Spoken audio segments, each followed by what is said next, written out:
Darla and Mark. This is our 26-foot 2017 Sunseeker Class C that we named Serenity.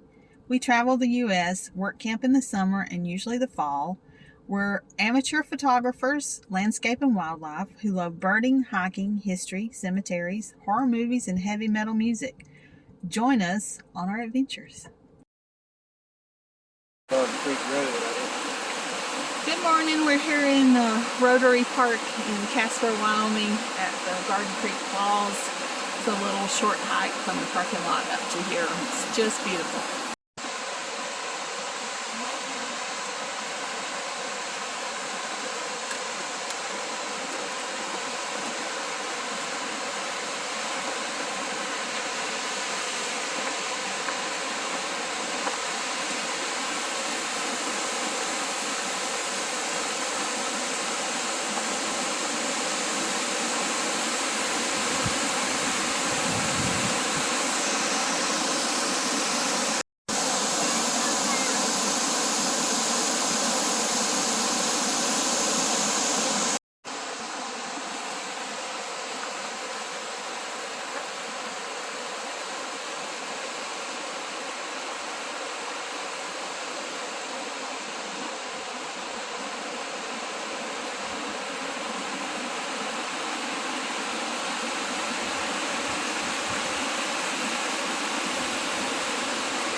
Headed back into Casper to go to a military museum at near the airport, where we went up Casper Mountain and hiked up to the waterfall there. It's a really nice park up there called Rotary Park, and the waterfall is Garden Creek Waterfall, and there is a nice little mountain stream that runs down from the waterfall. It's very pretty and very the sounds, I just love the sound of the waterfall and the creek and everything. So very short hike to the waterfall from the parking lot there. There's a couple of parking lots, a lower and an upper, and so it's very easy to get to the waterfall, and it's very scenic.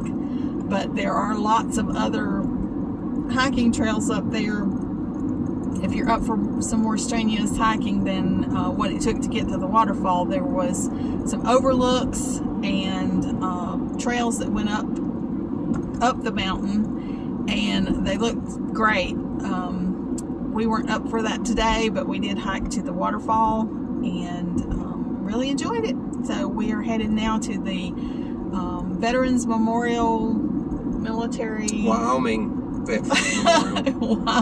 Veterans Memorial Museum, and it is at the airport here in Casper. So I'll see if I can show you a little of that on our next adventure.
wanted to give you a little bit of information about something we did that I did not get on video. One of the bad things about using your phone to record is that the battery does die.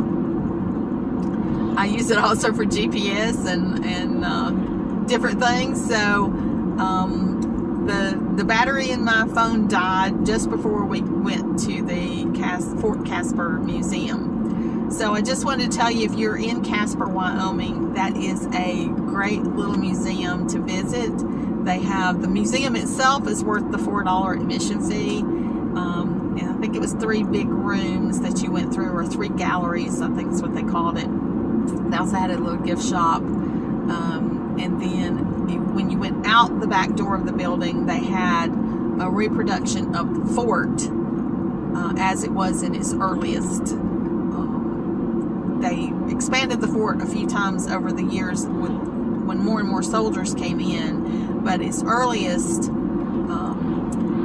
is what they've reproduced, and they did that in the 30s, so it's been there since the 1930s. And so it was very cool. They had it set up and, decorated. They had the little plexiglass halfway up the doors, so you could, look inside and all of that. And then they had some old oil drilling equipment, and they had an old jail cell from the 20s, and they had some old buggies and that type of thing in a building back there behind where the fort was. They had a small portion, a reproduction of the bridge that used to cross the Platte River there. It's where the Oregon Trail, the California Trail, the Mormon Trail, and the Pony Express used to come across the river. There were a couple of ferries that would take wagons across as well, but they built this bridge across, and I think back then it was even called the North Platte Crossing something.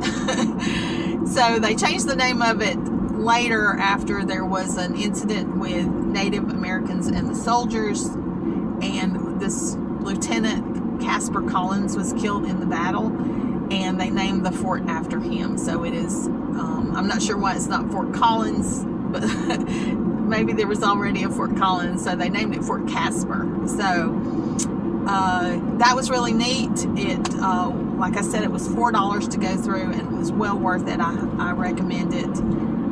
We did a lot in Casper in 2 days, and if you've got time to visit Casper, I highly recommend it. And the KOA we stayed in, it was like a big gravel parking lot, basically. But they do have a pool. They've got laundry.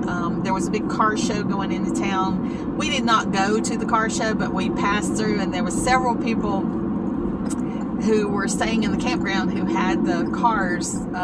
They had them at the campground, so we got to see those at the campground. But I guess this time every year they have this big car show here. So it's a really neat little town. It was easy to get around. It was easy to find everything. So, all right. Well, I just wanted to fill you in on that since I didn't get any video of it. I did get some pictures with my camera, so hopefully I can insert those and give you a little look anyway at what it looked like. See you on our next adventure.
and subscribe. And join us next time for another adventure.